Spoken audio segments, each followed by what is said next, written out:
Coming up on The Returned. I stood up out of bed. I looked around. Things looked really weird. Everything was glowing. There was no light on. It was in a dark room. I was like, this is kind of weird. And I looked down at the bed and then there was my body. I was like, whoa, what? I was like, what's happening? Hi, and welcome to The Returned.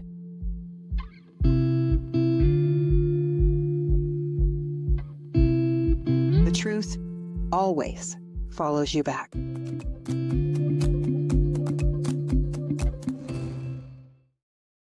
Hi, and welcome to The Returned, a place where we share near-death stories, out-of-body experiences, spiritual awakenings, signs from spirit, and the journeys of healers and lightworkers from around the world. Today, we sit with Lindsay Sharman, a writer, podcaster, and an experiencer whose powerful out-of-body journeys took her beyond Earth, beyond galaxies, and beyond time itself. Lindsay, welcome to The Returned. Thank you so much for having me. It's a pleasure to be here, an honor to be here with you and your beautiful guests. MJ, I'm glad to be here. Thank you. Before we actually get to the heart of our conversation, Lindsay, I always like to ground the audience in who you were before the experiences began. What was life like for you before, and did religion or spirituality play a role in your upbringing? Really good questions. It's funny for me because I have this really bright feeling about my early years and early life, even though I was born into some stress and some poverty and some hardship, and life was not, I think, easy for anyone around me, but I just felt the brightness in nature and people, and I felt this, what I now can understand was, spirit and guidance and source and my guides and all of this, but I didn't have those words for it. I didn't have that understanding for it. Technically, I was raised Lutheran, but we were very not religious. We didn't talk about it. We didn't pray over meals. It was just, we went to church some Sundays and then that fell away pretty quickly early on in life too. So it really wasn't that strong, but, I had an idea that there was something that people called God and that sort of background. I did have this feeling that, God was amazing. I felt like I knew God in my heart, but then I would get this sort of other view every once in a while from people, not even from our church experiences, but some distant family, had this sort of more harsh, judgmental, like, you better watch out and God is watching you, and that energy. And I was always very confused by that. I was like, that doesn't feel normal or right. And, I kind of rejected that, and it worried me and bothered me. Because when I was out, running in the fields and climbing trees, I was just always in connection with this. And I just didn't know that other people weren't. And so I didn't have words for it. I didn't put it into words, but I can look back and see I was always asking questions and receiving answers, right? And I was always just kind of naturally in that flow, I think, until life kind of just like beat it out of me, right? And I think that happens to a lot of us, where we are much closer to source when we come in, and we're much and more able to be in our psychicness, in our past life remembrances. And tons of kids will say, like, hey, where was that house we lived when I was a cowboy? Or, just something. And, I think all of us have that. And then life sort of teaches you, oh, that's not real. Oh, you're crazy, or you're weird, or stop talking about that because it scares us, and you kind of learn to sort of turn that off. And I think children see auras. I'm sure I did as well. If you ever are lucky enough to be in the vicinity of a baby, the baby will look above your head and then at your face. They're looking to see what your aura is, and then, because the energy is the best tell. So, all kids kind of had that. I can see that in myself. And then the hardship and the trauma got much worse. And I actually went to a dentist who did not ever use Novocaine on me, but also treated me, and I had more cavities somehow than anyone else in my family, and I had to go to the dentist more often than anyone, and it was exceptionally painful, and I didn't know that it wasn't supposed to be, and I would say that it was painful. Nobody would believe me, and he turns out was torturing me for years. And I just thought the dentist was insanely painful. And so I would tell people that, but they would just say, oh, everyone hates the dentist. And there's just no sort of support for that or understanding of what I was trying to say. And my mind was blown, but I was like, wow, life is crazy painful. I didn't realize we all had to suffer so much, and everything else in my family life was also not so great. There was alcoholism from my father. He was really, getting sicker and sicker fast. His body was failing and he was in so much torment. He was a veteran from Vietnam.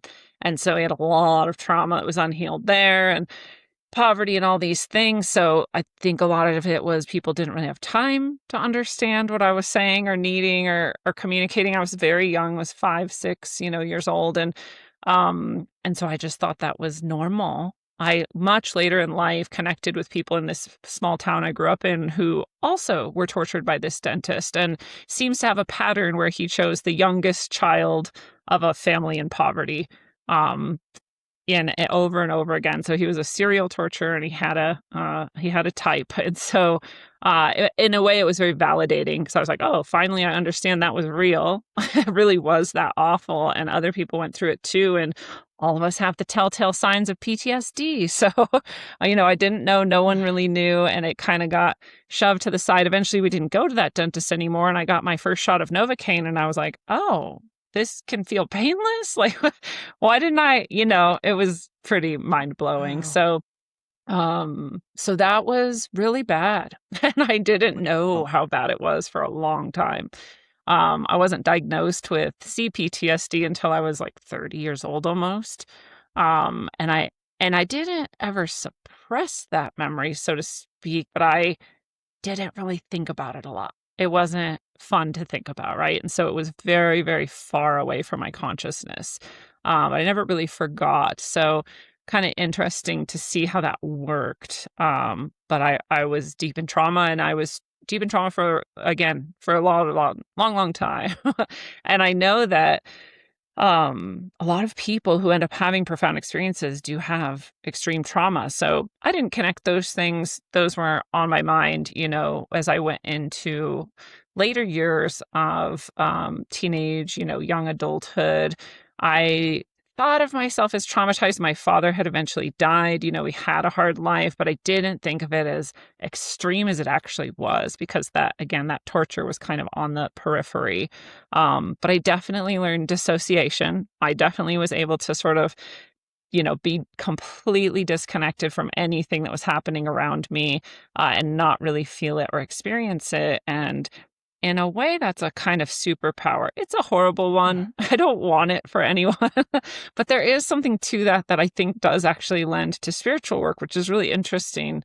Because eventually I understood, that to do any sort of channeling or any sort of really, energy healing or divine work like that, you do have to be exceptionally neutral, right? Not connected, not holding on, not trying, not pushing, not forcing. And that's not that easy for most of us, right? Because whatever's happening, we care deeply about it. We want it to go well. We have lots of attachments. And so it can be this lifelong practice to become neutral even. And those of us who had these extreme traumas, we were kind of forced into neutrality in a very interesting way. So not good, but I can see how it served me eventually, right? And then this is a theme throughout my life too, where even when the darkness comes, evil comes, really difficult traumas come, they all eventually are turned to light, right? And it's not because I'm Pollyanna trying to make it seem good. It's because it actually is good in the end. And, I always think about that whenever I'm having more struggles, is this too will be turned to light. This too will serve me, right? And even things that seem really unfair, all sorts of stuff, you can still say that this too will serve me. God can make even the darkness serve him. So there we are, right? So that's sort of the history that led up to some of my really profound experiences. And, by this point where I'm 12, 13, getting into teenage years, I was also heavy into drug use. And so pretty extreme behaviors and pretty extreme experiences, and Also really interesting. I've always remained a 4.0 student. I took my education very seriously, and then I also did a lot of drugs. And so really weird kind of path that way, but was very serious about life. I was very disappointed in adults. I was very disappointed in the world, because even as I was very traumatized and disconnected and in a lot of pain, I also had this highest vision for what we were supposed to be doing here. And I didn't see anyone doing it, and I would even ask people like, what are you doing here on earth? And they would think I meant like, what are you doing here at the school? Or what are you doing here at my house? And like, oh, I came over because you invited me. I'm like, no, what are you doing here alive? And they'd just look at me like I was crazy, right? Like, I don't know. What is anyone doing? I'm like, exactly. What do you think we're doing here? Like, we're supposed to be doing something. It's not school and it's not work and it's something else. And no one ever knew what I meant. And so I always felt kind of, part of the world, but not really part of the world. And I think a lot of people can relate to that on the spiritual path too, that there's just like a distance between you and a lot of people. And a lot of times people aren't getting what you're trying to say or get to or ask about or, and it wasn't always specifically spiritual in nature, but it kind of was always on that periphery. It was psychology, it was philosophy, it was, those types of bigger questions in life. And yeah, a lot of people just didn't have time or energy for that. So I did feel a little bit distant for most people, a little bit different. I was in my trauma, all these things, very high intelligence too, is always in the advanced programs and the special programs and all of these things. And this is all, leading up to these moments where I've had pretty profound experiences. And, what's interesting to me is I can actually trace a few experiences that I didn't realize how profound they were before my sort of main huge transformational life-changing experience. And one of them, I woke up and I was kind of stood up out of bed and I looked around and things looked really weird, but I didn't really register that. Everything was just kind of glowing, like I could see, but there was no light on and it was in a dark room. But so I was like, well, this is kind of weird. And then I just like happened to look down at the bed and then there was my body. And I was like, whoa, what? I was like, what's happening? Because I felt fully awake. And yet there was my body. I was so confused. I didn't get scared. Again, I think because of the dissociation and the ability to just experience anything without really reacting or attaching to it. I wasn't scared. I was just very curious. I was like, why is my body there? And then I was like, wait, if my body is there, what's me? What am I? Like how am I standing here even? And I looked down and I saw a string of colored balls and they were all light, bright, spinning balls of energy. And they were red, orange, yellow, green, blue, purple. I didn't know what chakras were. I'd never heard that. I'd never seen a picture of it. Never heard anyone talk about it. But years later, I could look back when I did encounter the idea of chakras. I was like, oh, I've seen those. Like that happened to me, right? And so I actually looked down and saw myself as the energy body. And then I got very confused. I was like, how does a string of ball lights move? And also, what does that mean about who I am? And I just sort of started spinning. And I'm sure my guides took me from somewhere to there, but I don't have a memory of what happened next. Except eventually I woke up. And when I woke up, I was like, that was a really weird dream. A really weird dream. It wasn't a dream. I now know I went out of body and I saw my energy body and I saw the astral realm and I, had that experience, but I didn't have any sort of, not a single ounce of ideology that would have informed me about what that was, right? It was just not there. I know a lot of people have like the crazy aunt who's into crystals or like this. I just didn't have that anywhere in my life, right? So I had no idea at all what was going on. It felt profound. It felt big. But, I'd already had this experience of presenting things like that to people and just getting kind of shut down and looked like I was stupid. So I was just like, well, I don't know. Life's weird. Weird dream, right? And I just moved on. So I can see some of those things kind of occurring as I was going through some of these teenage years. And then eventually I had this sort of big experience that changed everything forever. And there was really no going back from it, no denying it. It's carried me through further darkness, further trauma healing, falling into the abyss and coming back out again is this one experience. And so I feel very blessed to have had it. But essentially I went to sleep one night and I woke up again, very much awake, very much in this reality that I didn't have words for. But I was in a ship now, and I was being taken away from the earth. And I was with people who I loved and trusted. I didn't think too hard about who they were, which means when I look back at it, that I had had encounters with them many, many, many times and just was so used to it. But very interesting to not really even think about it. I was, turns out, I had figured out many years later, I was with Master Jesus and Lao Tzu and my higher self. So I just knew there was 3 people there who I loved and trusted, and that I was fine, and everything was fine. And so I just didn't really pay attention to them, which I know blows people's minds sometimes. So I was in a ship with them, and we were floating away from Earth, and I was just excited. I was like, "This is so cool! Look, there's the Earth." Right? Like this, who doesn't want to fly above the Earth and see it, from outer space? This is so amazing. My whole experience this whole time is just pure curiosity, joy, amazement, and that's it. I'm just amazed. The ship, I can look back also and see that it wasn't a real ship. I wasn't actually on a ship. People really sometimes want me to say that I was on an alien craft and this was an alien experience, and it wasn't. Because the ship was only full of, spiritual beings. And also the ship kind of came and went as my consciousness needed it, right? So if I needed to sort of feel like I was in an enclosed space and I was safe in it, then I would notice a ship around me.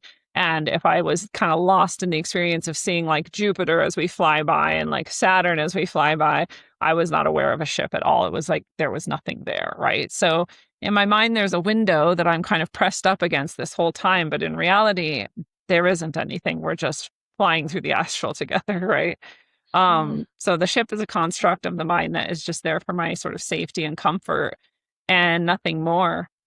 But in my mind, in my experience, we're flying through the solar system on a ship, and it's beautiful and it's amazing. And I mean, there's not even any words for this part of it because to be able to do that is beyond words. And again, my curiosity of just asking questions, and I'm getting answers, and I'm not even noticing which questions and answers I get because I'm also just so excited to see this all and feel this all, and really, really beautiful. And eventually we're past the solar system. We're looking back and there's the sun and all her little baby planets and, and we're going elsewhere. Oh, okay. What is out elsewhere? Right. And now we're flying out and there's arms of gas and nebula. And I don't even know if I had those words at the time or if I just now can look back and place those words on what I was seeing.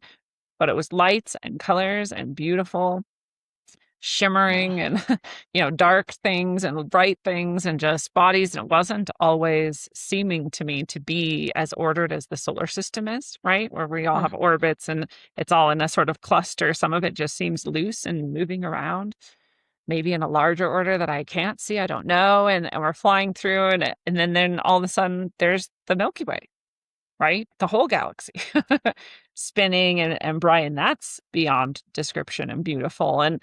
And then we're flying out and there's more. And I mean, at some point it was just endless and it's kind of the same stuff over and over again. And it's like, man, does this ever end? No, it doesn't seem like it ever ends. And, we're moving and finally we're kind of leaving everything. There's all the galaxies and all the nebula and all the gases and all the stuff. And it's all kind of becoming like over there. And it kind of has this shape like the one side of an hourglass. Right. And I'm just kind of seeing that it's like comes to a point somewhere, but we're not really looking there yet. We're just kind of seeing this big area. And so we're kind of moving outside. And then they say, it's like, I'm feeling it coming even now. They say, well, look over here. And I look to where that point had been heading and it's giant amount of light. I mean, if this is like the whole known physical universe down here in this hourglass and you took all the suns and all the stars and condensed them, it's not even a drop of this giant amount of light.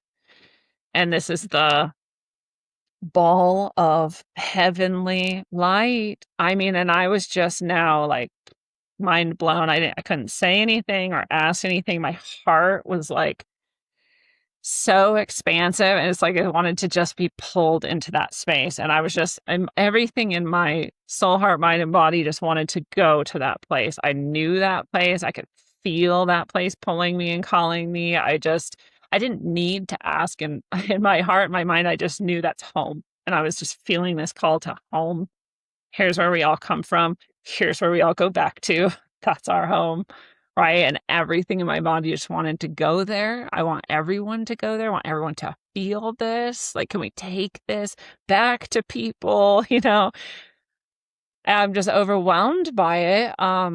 If I had a body and physical eyes in that place in that time, I'm sure I'd be covered in tears and just drenched. And they let me just soak that up for a while. And then I was like, can we just go there? I mean, why are we even just looking at this? Can we just go there? And they were kind of like, well, no, we can't actually just go there. But you will. And, which is still hard for me. It's really hard. I think the hardest part of having an experience like this is that you know what's there and you're not there, right? It's a type of pain and sorrow that is nearly unspeakable, and it is nearly overwhelming. And I know we're all going there, and I know there's no separation actually, but it feels that way when we're here, when we're awake in our body. And so I still have that sadness even hearing that, like, no, we can't really go there. I'm like, oh no. But I still got to feel that. I got to see that. I got to know that, and I'm always grateful for this. And hopefully everyone listening can feel a little bit of that. It's in everyone's hearts. And so it was beautiful. And I was able to let it go to some degree. Like, okay, I guess we can't go there. And they were like, yeah, you live all the way over here, by the way.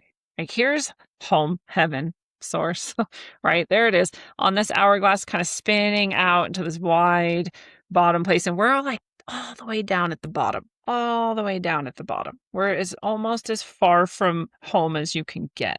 That's where Earth is. And I didn't really think of that at the time as what it is, as far from home as you can get. But I just was like, oh, that's interesting. I just kind of took that information and like, okay. And they're like, and now we're going to go back. And I was like, oh, okay. And again, it had taken, what is time and space? It's nothing to the soul, but it had seemed to take time to get all the way out there, right? We saw those things, we did all that. As soon as they're like, we're going to go home. And I was like, okay, we were just at Earth. I was like, wait a second. We could have just done that whole time. They just took that time to go out and do that for my benefit, to see and to feel the sort of expansiveness and, what distance is in time and space, and to see all those beautiful sights. But you can be anywhere in an instant. We were just home. We were just back, other home, physical home, right? Back at Earth. And there it is again. Even though I had just seen all those other amazingly beautiful things, Earth also has this feeling of home and this feeling of love. And so it's still majestic and amazing to see Earth. Didn't diminish it to have those other experiences. So part of me is overjoyed and excited that we're at Earth again too. And then they say, look again. I look, and now Earth is covered in this sort of overlay.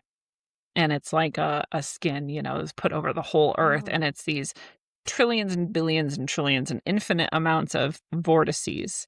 And it's like if you were looking at a tornado from the top down, right? And it's this spinning sort of energy, but there's just almost infinite of them. And I was like, whoa, is Earth having crazy storms? And they're like, no, this is just how you're going to get back in, and you're going to choose one. And I was like, well, what are they? And they said each one is a different timeline of your life as Lindsay, Sharman. Oh, I mean, that seems overwhelming. There's that many versions of this life that I could live. Yeah. Which one do you want? I was like, how could you ever choose? How could you know what they all are? And how could you choose? And they said, well, what do you want? And I said, I just want what's best for myself and everyone else. And they were like, exactly. And then I went into one of them. And I got big chills there too. And I went into that one, and and they're wherever they are, and I'm in this tunnel, and I come into this life and this timeline, but I seem to be somewhere very unrecognizable. And I'm looking around me, and it's like a city, but it's like the most beautiful city I've ever seen.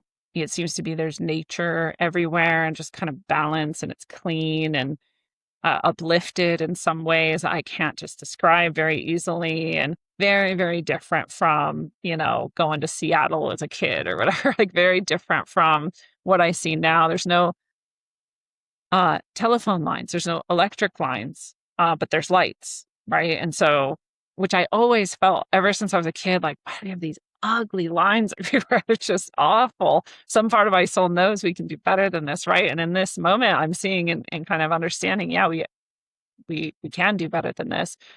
And so this city is very beautiful and bright. And I get this feeling I'm just supposed to see something, and I kind of start floating up. I'm still in my astral body, right?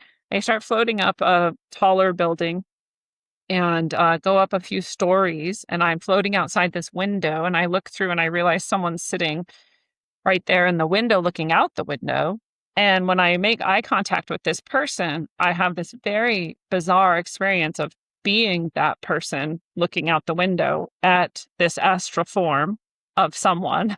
And I'm also the astral form looking through the window at this person. And I realize that's me at the end of my life. I've come into this timeline at the end of my life. And when me looking out the window sees the astral me from many, many years earlier, me in the chair realizes, oh, I'm going to die now. This is the end. And then I die. So I come in literally at the death of my current life. And I'm just having this, I don't really understand it, but I do because I experience it. But I don't fully kind of integrate what happened for a while. But I just see it, I feel it, I see it from both directions, and then I just kind of get sucked backwards. And I'm actually like moving through time on the timeline that I chose. So I'm kind of seeing like dates as they go by, and I'm seeing blips of the life that I chose. And none of the moments are significant. Like none of them are like the big things that we, fear that might come, or when they happen, they're overwhelming or nothing. They were just mediocre moments of just banal simplicity, right? Good, bad, neutral, just random moments. And that's all I kind of see. There's a big empty stretch between 2020 and 2033 that I just don't understand for many years to come. And then I keep going back and back, and then I get closer and closer and closer until I'm back at the moment that this all occurs, like 1995 or something. And as I'm getting closer in time, and I start to see also the space physically around my house, where I live, the town, getting closer and closer. And then I'm at my house, and then I drop through the roof and I drop into my body, and then I wake up. Yeah. And I literally said to myself, that was the craziest dream I've ever had. That was my understanding of it, because I had no words for it. I had no ability to consider that this was like a real thing that happened. I was blown away at like, my brain is crazy creative. Just made up the coolest story I've ever heard. Like, and I was just convinced this was a dream, because I just didn't know what else I would call it. I had no idea what else it could be. I had no frame of reference for it. I had no one in my life who would have had words to give me to tell me this was astral travel. You were taken by your guides. You actually went through the universe. None of that. So I just didn't. For a minute, I just didn't. But it kept coming back, because you can't change that feeling, and you can't change that, like, the soul actually did that, and you can't change all the information that came through, and you can't shake the profundity of this experience. And so it didn't leave my brain. It didn't leave my mind. I was just focused on it. It kept coming back. It was saturating every waking moment. I was like doing math in class, but thinking about like, nebula and and heaven and all this stuff. And finally, I was just so focused on it. I was like, I have to just see, like, what does space actually even look like, right? I didn't know. This is before the internet. This is before, I maybe had books and a couple pictures here or there or something, but there was no astronomy classes or anything, I just didn't really have much of that either. We had 3 channels, and you had to like tune it in to get them, right? There's just nothing. We didn't have cable. We were rural. We were poor. So I went to the library and I found a Nova episode that was about space, like the Hubble telescope or who knows what. And I put it in, and I'm like so excited to see, because all of my soul, heart, mind, and body are like remembering the experience and like so saturated with it and so excited and joyous about them and excited to see like what matches or what doesn't. And everything in the video was exactly what I saw. And it kept like hitting me like, you were actually there. You were actually there. You were actually there. And I said to myself kind of out loud, I said, was that real? Did I actually go somehow? And this spark of light like exploded in front of my face in real life, in a waking life, like a foot or so in front of me. It's right when I said that. And I was like, oh my God. And the overwhelming nature of that being real and that this was all real, it actually terrified me. I got really scared that a spark of light could appear in front of me for some reason was also terrifying. So it's very cool that this happened, and it's very profound that somehow one of my guides made a spark of light appear in physical material reality to confirm this for me. And I imagine they were like, oh my God, she thinks this is a dream. Like, how do we get this through to her? Right. And so they had to kind of maybe work for it. But for that to happen is amazing. And also, it's really scary. It was really scary. I was scared. I was like, I don't know what reality is anymore. I don't understand who I am anymore. I don't know what is happening. I don't know what's possible, what's not possible. And most of all, I don't know if I'm crazy. Maybe I'm actually crazy. Maybe none of this is real and I'm making it all up. And maybe I went insane, which is also something I've asked myself multiple times in my life. As I'm a logical person, I'm a practical person, I'm a materialist at heart.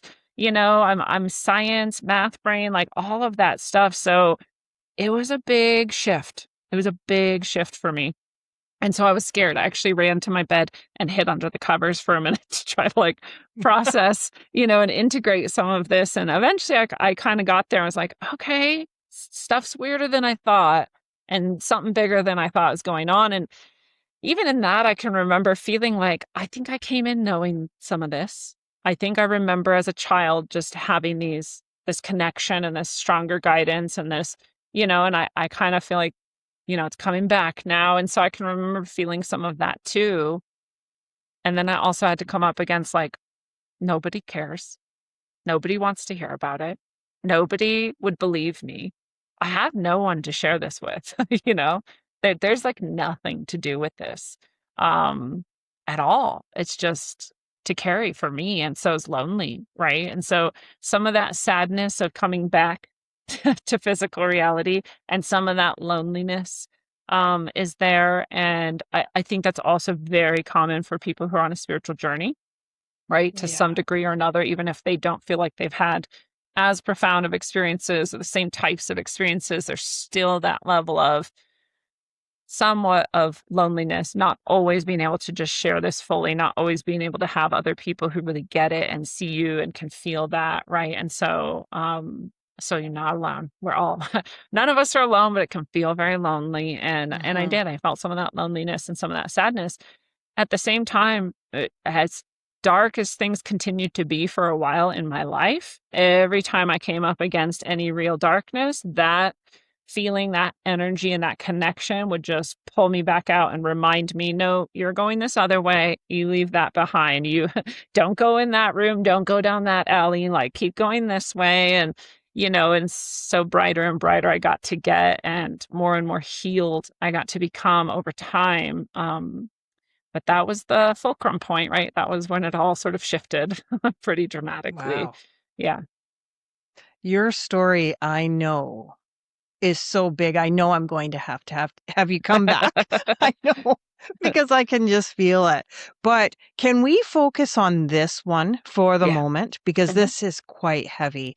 And I don't even know where to begin. Actually, I want to start with, why do you think this experience happened to you specifically? And how did it change the way you show up in the world today? Yeah, those are good questions. I always ask myself why, and the answer my guides give me is that they always say, because you can. Okay. Like, can't anyone? And they're like, yeah, but people have worked through how many lives and they've cleared how much karma and they're doing, what with their transformation of how they conceive of things and how they feel about things. And so, everyone is actually at a different place, and you came in ready to do this and ready to be this. Okay. I think part of that too is that, again, that experience of being tortured and having that dissociation, and so being able to actually receive the experience and integrate it is pretty big. You know, here an example is sometimes when my guides kind of pull me out of body and we're doing something, I get so excited. I'm like, ah, and then I wake up. I'm like, oh, I just kind of ruined it. Right? Because I was so excited. So there really is something in the detachment and the neutrality that allows you to sort of navigate and integrate some of that. And it's a kind of a superpower. And so I think that's part of why. And I also have this, like, I came in with this deep love of everyone and everything, which is not the same as total. It's not allowing people to treat you poorly, right? It's not letting people fall into their lowest nature and stay there. It's not that, but it is a deep love, and therefore really high standards too. I have very high standards for everyone. I want everyone to see what they're capable of and to see what we truly are and rise up to those standards. That's part of the way that my love works for humanity, is that I want everyone to see that and achieve that. I think that's part of it. And I also have this like warrior energy where I'm willing to hold any boundary and without falter. It just, you can't scare me away from it. My voice might shake. I might actually have the fear, but like I won't stop. And that's like a level of commitment. I mean, you could be coming at me with like 7,000 swords and guns, and I'd be like, nope, not moving. I might die. I don't care. Right. So I have this higher sort of commitment to the good, the true, and the beautiful, to source and to all of our souls. So there's that too, I think, is part of it. And yeah, and then I've just been being trained my whole life since then, right? Through my experiences of here's how to encounter people where they're at. Here's how to hold those standards while loving. Here's how to invite people to their highest self without them feeling criticized or abandoned, right? And I was a teacher, and a lot of these skills sort of came out through that. And I've always been a writer. And so a lot of my ability to channel messages comes through the ability to write. And so I think there's a lot of things that kind of came together that they were like, yep, this is what you're going to do in this life. And here's the channel, here's the connection, here's the profound experiences. So I think that's why. What I was going to say is, because you had that experience, my first question to that, do you feel like it was an activation? Yes, absolutely, an activation. I always kind of had those seeds in me, but I had been so bounded down that I might not have ever kept trying to follow that light, offer the seeds to others, right? And kind of keep that higher connection and intention and standards and all of those things. So it definitely was an activation and a calling. And yeah, I feel very lucky in many ways to have been, I think, chosen. But the other side of that is that I chose myself too, right? My second part to that question was, those, what did you call them? Vortices? Vortices, yeah. Thank you. So you came back through one of those. And my mind went to, did you die? Did you come back and actually die and come back new? Do you know what I mean? Yeah. So it's like, wow, maybe she did have a death. Yes. She came back as another you. Yes. Does okay, so that resonates. It does. And what's interesting, I actually interviewed a guy who had a near-death experience, and I'd heard a handful. I've never really gone deep into the rabbit hole and like listened to tons of experiences, but I heard a handful, and I've talked to lots of people about spiritual things, and I have had more experiences throughout my life, and I'd never heard anyone describe these vortices and these spinning, coming back in and choosing one. None of that. So as far as I knew, I was the only person who had the experience in that way. And then I met someone who fully died, medically died, knows that they were dead, went to heaven, did all the things, and then came back and exact same thing. Which one are you going to choose? And earth was covered, and he gave me chills. I was like, oh my God, I'm not alone. Someone else had this experience. It was very validating. Not that I doubted it, but just that I kind of wondered, what does no one else see this, and he had that exact same experience. So he died and came back and chose his timeline as well. And so I always wondered, did I die? And sure, can't you die at any time, right? Can you have an aneurysm or whatever? Your heart just stops, or so I don't have a memory or any evidence that my body died, but I have the exact same experience that people whose bodies medically died had. And so it feels that way. He's actually the one that said to me, sounds like you had a near-death experience. I just always say, I don't know if I died. And he's like, who cares? You went and you came back. What's the difference? Right. So I'm like, okay. Were you not with Jesus? I was with Jesus. Who was the other person? Lao Tzu. Right. Yeah. Who is also an honor to be connected with. Right. Yeah. And then it took me so long to figure out who the third person was, until I realized it was me. And then that blew my mind too. I was like, so in this experience, I encountered directly 3 forms of myself, right? Myself seemed to be at the time, the personality of Lindsay at that moment. And then myself at 80 some, 90 some, I don't know how many years old I'll be at the end of this life that I saw when I came back into the timeline. And then also my higher self was on that ship with me, guiding me the whole time. So very multi-dimensional we are, and these things are all happening kind of at once, right? We can experience it as separate times and spaces, but that was all happening at the same time. So yeah, we transcend this space, whether we know it or not, whether we experience it or not, it's all happening. Well, I agree. I do 100% agree. I have very interesting dreams as well. But I go places and I pick doors and I do all these different things and then I gather stuff. People are giving me things in dreams. I truly don't believe those are just dreams. I know the difference between one of those weird dreams than when you're doing something, or like someone says to you in the dream, I brought him for you. Yeah. People don't do that in the regular dreams, Right. know? Right. I call them power dreams is just one way I describe them, is because they're actually real. Something's actually happening. Our soul's doing something. And it's so heartening, actually, when we realize that all of us every night are doing what I call soul work or dream work. Not all the time, not every night, but all of us are involved in this. And so whatever you think you have to do on the real timeline, the linear timeline, I have to wake up, I have to do all this, your soul's doing so much for you all the time, and you for other people too. I know when you're doing that, you're serving humanity, right? You don't have to have this super conscious awareness of exactly what you've done. It's good because you know your heart. So, right, that's what you're doing. Yeah. Lindsay, do you think, I just want to touch on near-death experiences and your thoughts on them.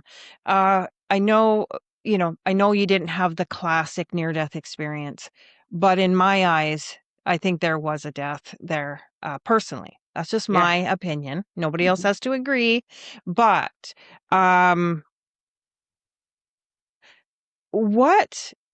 so basically where I want to go with this is, why do some people have near-death experiences and others don't? Do you think there's a reason, just in your opinion, why that would be?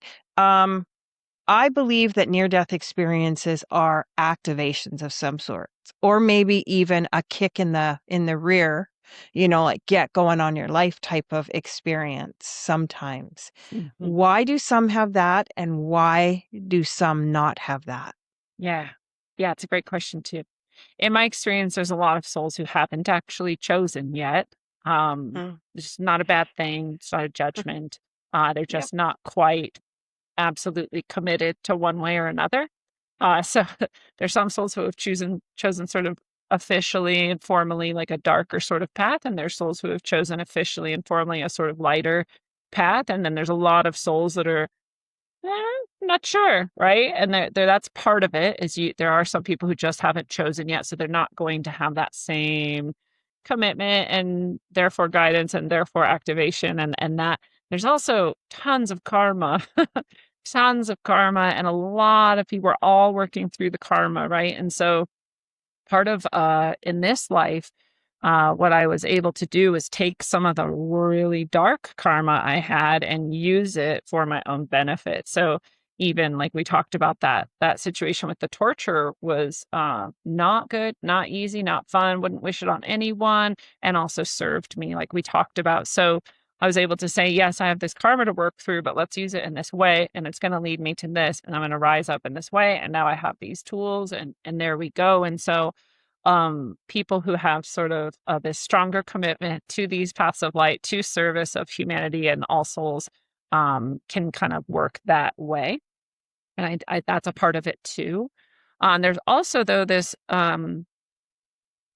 truth that some people are serving from that other side, so to speak. So like a lot of people will pass and stay that way because from that side they see all that they can do as a sort of soul. And I know it's like very cheesy, but Obi-Wan Kenobi, right? It's like in Star Wars, he was like, if you strike me down, I'll be more powerful than I was before. And then he was able to guide and help from that side. And it's a little bit like that.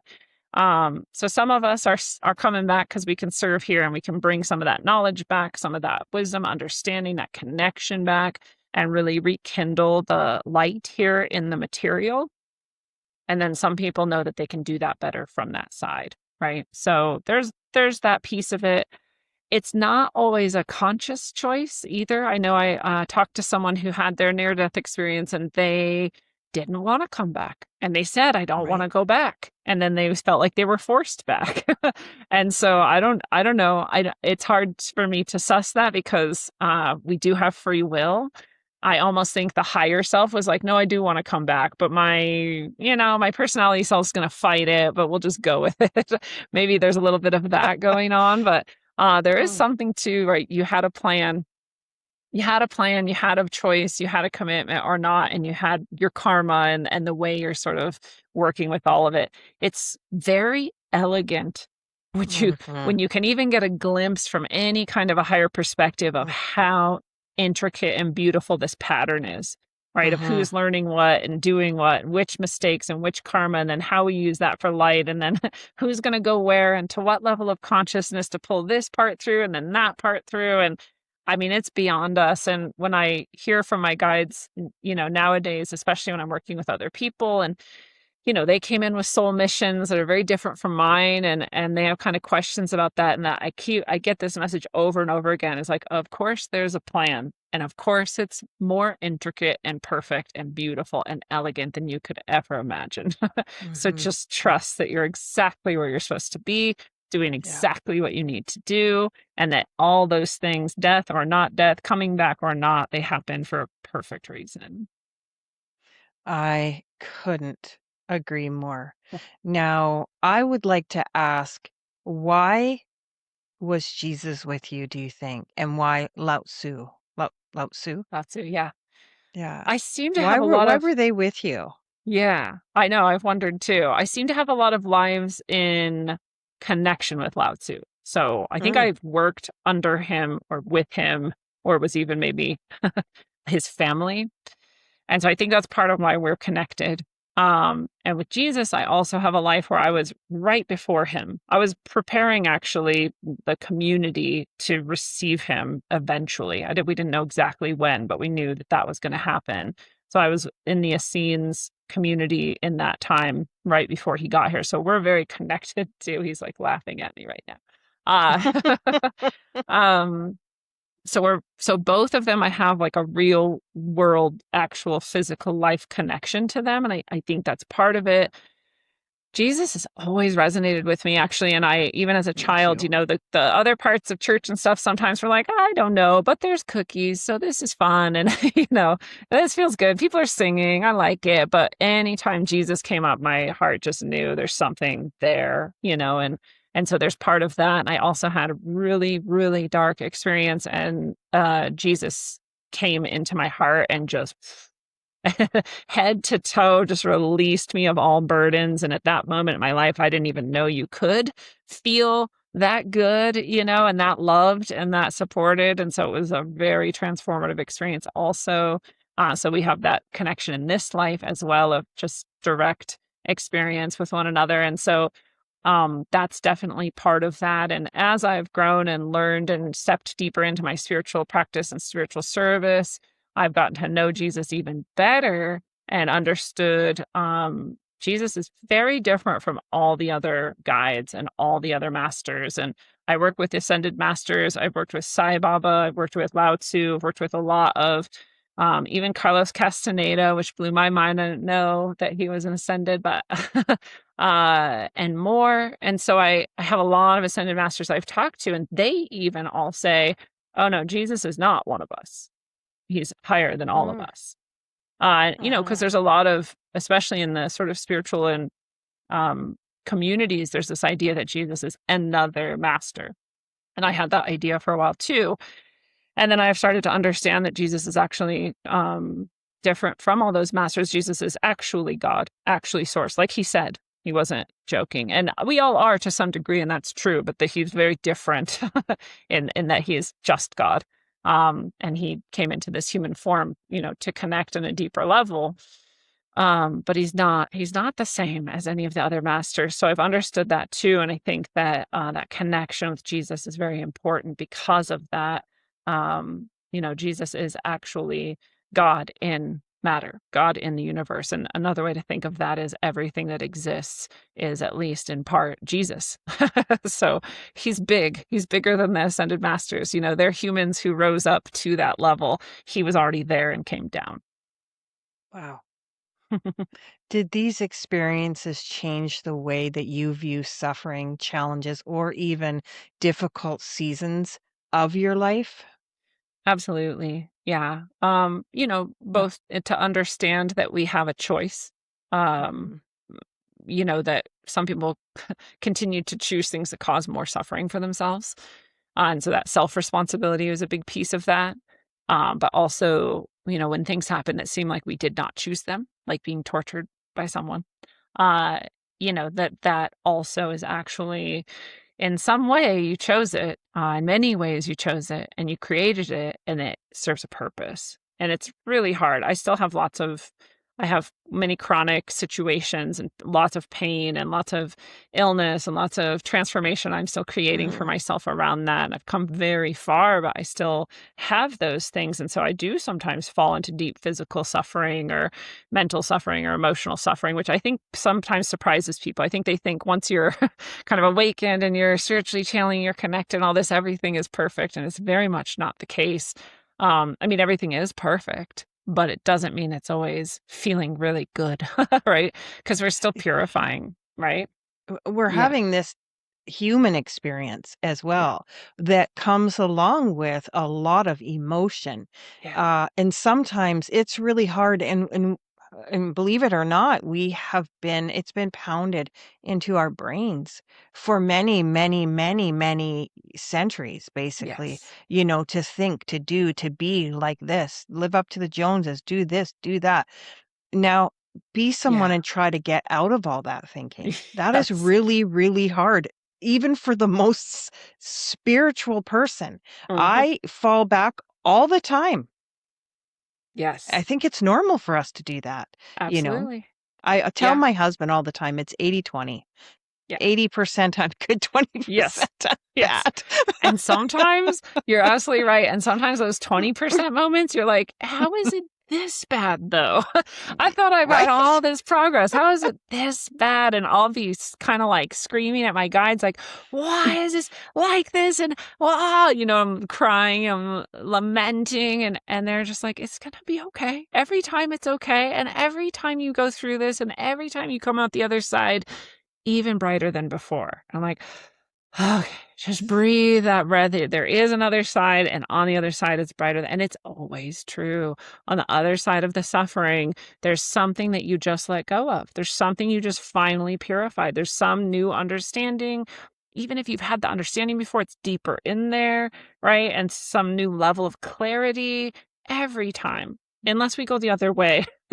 and we run from it and we cut it off and we try to avoid it and we push it away and then it actually gets worse. So, you move through it and they're always there to help. They're always there to support. And it is always actually what we can manage. That is actually true.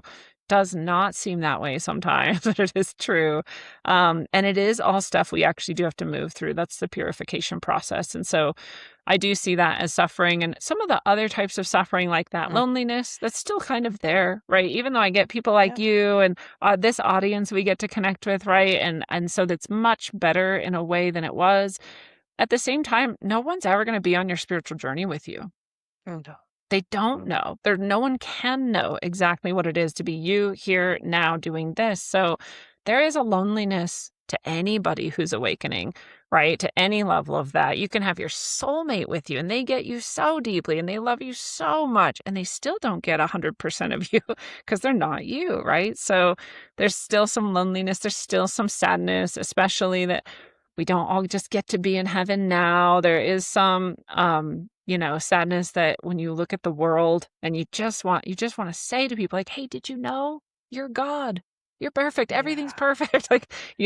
Sometimes I just have this urge, like, I wish I could just tap people on the head and just let them know, like feel it for a second and just know it. And you can't do that. And there's a sadness in that. So there's those types of suffering too, which are much more like that separation from source, much more like that, I just wish we could all get there and be at that spot. And so but that's not really the same suffering and it's okay. It's a good kind of suffering. It's born of love. What do you feel about creating your own world, creating the life you love? What I mean, and why I'm asking that is my husband and I have decided to sell everything. Yeah. Right? Yep. And we are starting to live on purpose. And, yes, we're in our 50s and now we're thinking, hey, not a waste of a life. I'm not going to say that, but wow, when you really get a good look at everything and where your money's going and you don't need this stuff. Yeah. So I feel like we're going to be intentionally living now, Yeah. really living from the heart. Yeah. Oh, it's Right? beautiful. You look Right? 30, by the way, so who knows? Oh, it's the lights. These are great. These, I'm like, can I walk around with this on my head all the time? Yeah. I say that to my husband all the time. I say that I'm like, well, this camera isn't very good, or else this would look very different to you guys. I swear to God, it's the side lights. It's it works. I mean, I don't look old. I get it, but thank you very much. I should just say thank you very much and not go into it. But so I'm curious what you think about attachments as well, letting go of attachments and creating this world that you felt that light when you got to that light. Yes. Do you believe we could create something here? Oh, yeah. I think that's what we're doing. I think that's why I didn't see 2020 to 2033. It's a very tumultuous time, full of chaos and change in a good way. But it might seem terrifying and difficult for many people along that way. And I've been told that very profoundly and directly by spiritual ancestors and ascended masters too since then. And so I've understood this time more clearly, and we're all choosing right now. And that's why it sort of was unclear to me too, because there's a billion things that we could do from here. One of them is live much more from the heart and the soul.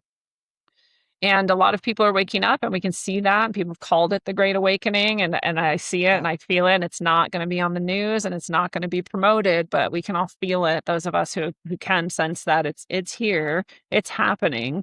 And what you're describing is one of the things that it's interesting. Not that everyone's called to this. I'm not telling everyone to do this, but a lot of people on the spiritual path get to that point. And I did that about 8 or 9 years ago.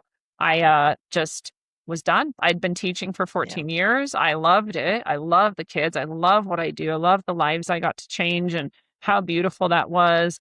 And I didn't love anything else about it. It's the most stressful job you can do. The system is horribly broken. You see so much trauma caused by the system, let alone from just the kids and their lives and how they are. And, so there's all of this horror in it. And I just had to realize, like, this isn't actually the best way to serve humanity.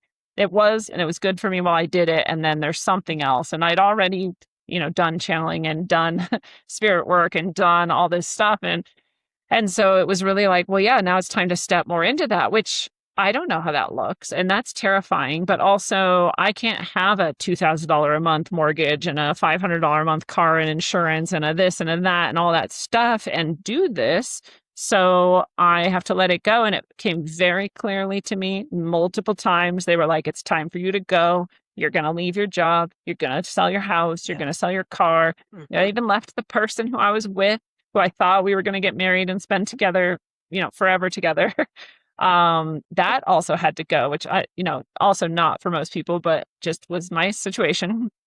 And so I had to leave it all. What was interesting too is as I was painting my house and getting ready and putting in the resignation and all of this, my computer and all of my backup drives were erased.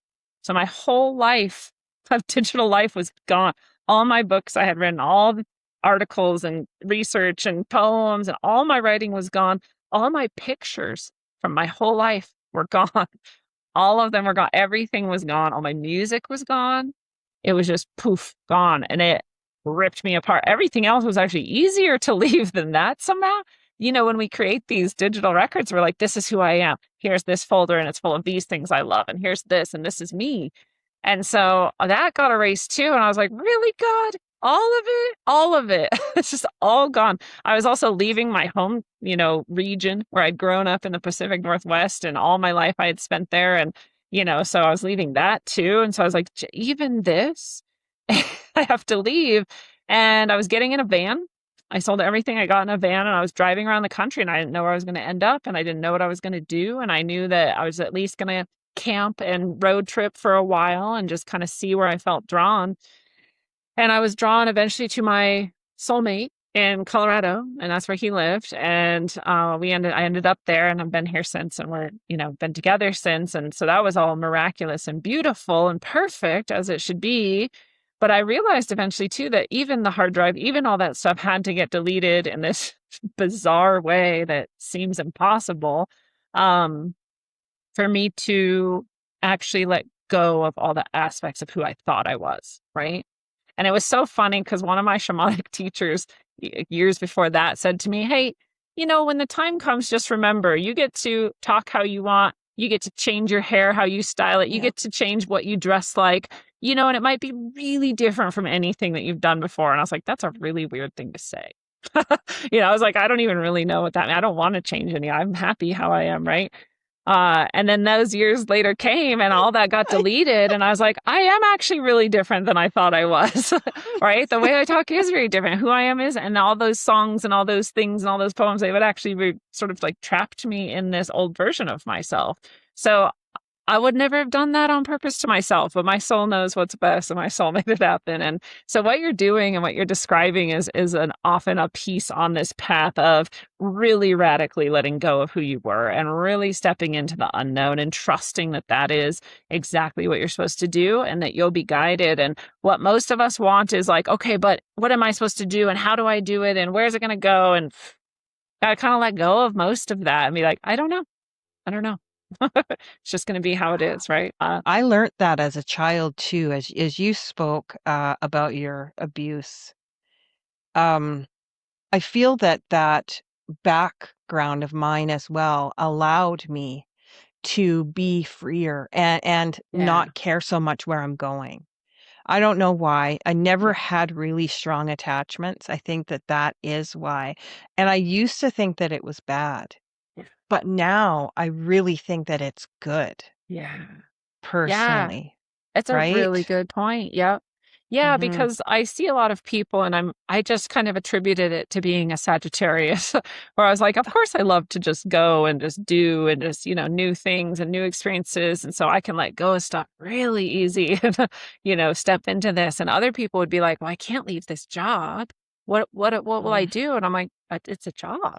You can get a job anywhere. Like, what do you mean? What will you do? You'll just get the job that you want somewhere else. Like, but people have a very different, attachment to these things, stability and continuity. Yeah. So that is another potential benefit of trauma. Someone who is listening and may feel lost, disconnected, or overwhelmed by life, how do you think they can walk a more spiritual path? Right. Well, the guides are saying to go back to this Rumi quote, which is the path appears as you begin to walk it, right? Oh, It doesn't appear beforehand. So you don't magically get out of depression or anxiety or, trauma or these sorts of things or negative spots. And the surroundings can be really oppressive too. You're like, man, my rent and this place and the, whatever, and the people and the stuff, how can I change that? You can't. You can't. But what you have to go back to is that it's within you and you have to start somewhere and you have to move towards it. And then the path will absolutely appear. So if you just say to yourself, like, I am going towards the light, I'm going to get better and I'm going to get out of here. And no, you're guided on the way. Your soul's there too. It's not broken. Right? Here it is. You might not feel it as presently. You might not know it. You might not get powerful messages from it or whatnot. That doesn't mean it's not there. It's not working. It's happening. We're just not always as aware of it as we would love to be. But ask for that help, pray for that help. I love to ask Jesus because he's tops in my book. But you can also ask anything you perceive to be good, true, and beautiful, or of that spiritual higher nature, the saints, the Buddhas, the everything, right? Anything that you feel that love with, you can also ask for help from that. And the other thing is part of walking that path for me is building in practices or just choices that are brighter, right? So it's so easy actually to get some music that's of a very high nature and just play it, right? And just have it playing while you're washing dishes or have it playing while you're sitting or doing something, have that instead of, I like sad and hard and other music too, but in general, my phone is always, at least at a quiet level, playing like Om and chanting and like Gregorian music and chimes and nature sounds and just really uplifting stuff. So put that into your environment, make that choice, even if it's as simple as that. Watch things like this that are uplifted, right? Instead of darker, sadder politics or whatever. I'm not saying don't know what's going on, but just build in the light into your day however you can. And then another thing anyone can do is just stop every once in a while and breathe into your belly. Just breathe into your belly, just belly breaths. You don't have to be good at meditating or whatever people think they need to be doing. You're just breathing, and just the breath is enough to give yourself this beautiful gift. Your body now can start to release some of the tension and some of the stuff that's been packed in over the years, over the days, over the experiences, and let that sort of dissolve. So I would start there. That's what I would do. that was beautiful. If I was to ask you, where do we go when we die? If anywhere, what would you say? Well, I'd say we're all going home. We're all going to that place, that center of the universe, that center of all things. And people ask me too, is there a heaven? Is there a hell? And yes, it's both. It's you, it's your consciousness. And when you've come from a very dark life of very hard things that were not filled with light and a lot of heavy karma, it's going to feel like hell to you to see that from the higher perspective that we're all going to experience when we go. You create it and you're going to revisit it and it's not going to feel good. So there is a sort of hell like that. There's other versions that we could get into someday maybe, but that's the easiest way to think of it. And, on the other hand, if you've had this brighter, healing, uplifted sort of path, you're going to have an experience like heaven, right? And either way, your guides are going to be there. Either way, you're going to feel safe. Either way, you're going to feel loved. Either way, you're going to know that that's not, and no one's judging you or holding it against you or going to make you pay for it. That's not how it is. And you are going to make choices based on all those things. So the life review sort of thing is going to happen, and you're going to be cleared more and more of the attachment to all of that. And you're going to let it go and get back to your sort of higher state. And then you're going to make your plan for your next move, and then you're going to do it. So you're going to come back in some way, in some form, somewhere. Oh my goodness. Is that why, though, it takes some spirits longer to make contact with us here on Earth when they transition? Is that why? Because they're healing or doing something? They've got a lot to do. They've got a lot to do, and then they're also moving on. And so the sort of, there's no time or space to them.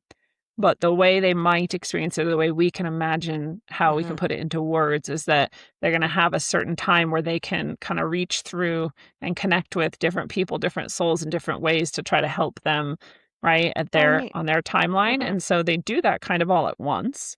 But for us, then we encounter it when we need it or when we can.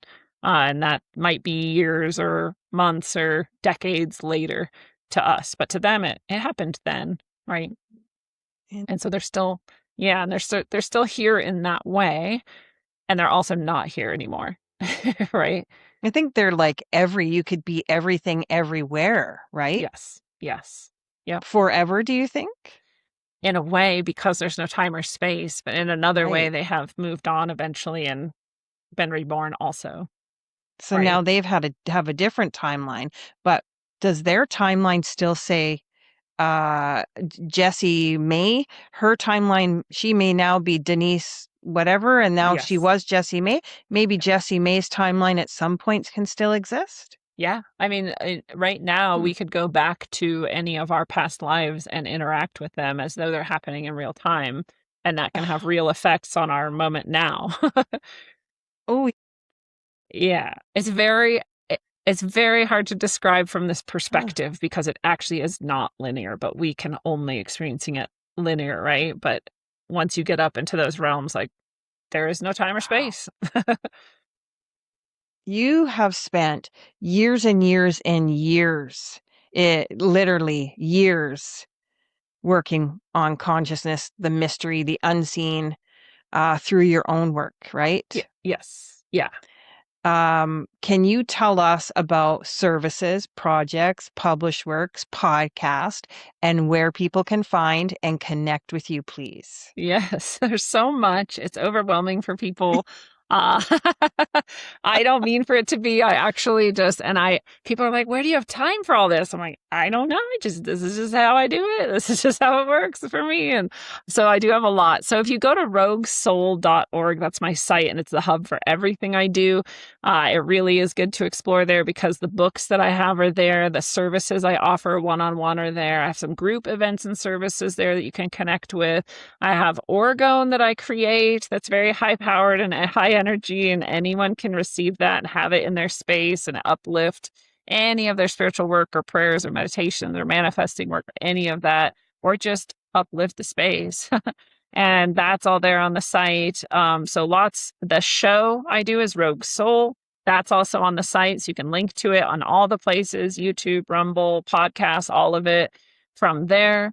The books you can actually listen to on Audible. You can get them from any major bookseller, but if you get them from me in a physical format, I write I channel a little inscription in for you, so you get a little bonus there. So that's there. I have my fictional trilogy, which kind of came first and taught me that I was channeling. So it was a little bit different form than direct channeling messages from source to people, because it came through in this fictional book, but it is source inspired at least and channeled in many ways. And so this is a super fun fictional trilogy for people who love spirit and soul and the journey of humanity through time and space, and really, really fun book. And then I also have the source channeled message books like The Key of Transformational Healing and All Endings Are Beginnings. And those are fantastic. I love All Endings Are Beginnings. These are both direct channeled messages. And I love All Endings Are Beginnings because you can use it like an oracle. You can ask a question and open it and it answers, and it's really beautiful in that way. And then The Key of Transformational Healing is really beautiful as well. It's a fun story too, if we ever get to talk about it someday, but that is just like this compact, like dense, just source manual. It's really beautiful. And people sometimes are like, I'd love to take a class from you, but I don't have the money. And I'm like, you should get The Key of Transformational Healing then, because it's everything you need to know is actually in there. It's so dense. I have to go back to it and reread it. To get it again. I mean, like, oh yeah, they've already told me this before, right? And so I think anybody might feel that way too. You can read it again and again. It's pretty profound. So that's all on my site. The books, the services. I do tarot, I do past life tarot, I do sound healing, I do spirit guide channeling for people from their guides. And so you can get all of that and schedule it if you are called to any of that. The classes I teach are on the site. I'm not currently offering any newer classes, but I do offer classes all the time. So stay tuned. You can sign up for the newsletter on the site and you'll always know. And then my Substack is the other place to be connected. It's, if people know Substack, it's a cool place to get all kinds of writing. But I share my channeled messages as they come through on the Substack. And I also write about other things. So, and I also do announcements. So any of the classes or the events that I have would be announced on the Substack. So that's also there too. And we will have all of your information in the description box below. And I cannot wait to go delve into it for myself. Honestly, I'm so intrigued by you. I am really so happy that you're here. But for our last question, and everyone returns with a truth. What truth did you return with that you would want humanity to know right now? I love to share this piece. So thank you for asking. The center of all things, which is what I call that heaven space that's at that end of the universe. And, it's the beginning of the universe. That space that I refer to as the center of all things. I actually asked the guides and allies, what do I call it? It feels like heaven. It feels like home, but what should I call it? And they told me the center of all things. And I was like, oh, yeah, that makes sense. It's in the center, right, of this big universal space. So there's actually another hourglass shape going out the other side, which we didn't talk about, but it's there. So, the center of all things made sense to me, called it that for a while. Eventually, I actually asked them, I was like, hey, why can't I go back again? Take me back again, right? Like, show me again. I want to see, I want to know. And maybe I'm selfish, but that sounds like fun to me. And, they said, instead, they said, why don't you remember that you're there all the time? And I was like, well, what do you mean? And they're like, in your heart. And they're like, it's the center of all things. And I was like, it's just the realization hit me that as you go farther out, you're also encountering what's deeper in. As you go deeper in, you're encountering what's farther out, as above, so below, as within, so without. And the center of you is your heart. And your heart, in all traditions, in all ways, is always honored as the most important part of you. It's the center of your chakra system. It's the center of your energy body. It's the center of you. And they said it's not just like a mirror reflection or like a piece of it. It is it. It is it. It is the hollow fractal representation. They are entangled at the quantum level. They are one and the same. You carry heaven within you. There it is. It's in your heart. It is the center of all things. Lindsay, I don't know what it is about you, but you really put a smile on my face. And I just wanted to say that to you because I truly feel that the whole time you were speaking, I have this energy almost like we've met before. It's such a strange feeling going through my body. And, I just need to thank you for sharing your experience, your insight, your truth. Your willingness to explore the unknown and speak openly about what you encountered invites us all to ask bigger questions about who we are and what may exist beyond the limits of this physical world. So thank you for bringing your light and your truth to the Returned. Oh, thank you so much. And thank you for being such a fantastic, thoughtful, present host who asks beautiful questions. It's really a delight to be here with you. So thank you. Thank you. And to all those watching or listening, if there is a takeaway from Lindsay's story today, it's that reality may be far greater than what we were ever taught. Whether you view these experiences as spiritual, symbolic, or something else entirely, they remind us to remain curious, open-minded, and willing to explore the deeper mysteries of our existence. Thank you for watching, and until next time, stay open, stay curious, and keep returning to the truth within you.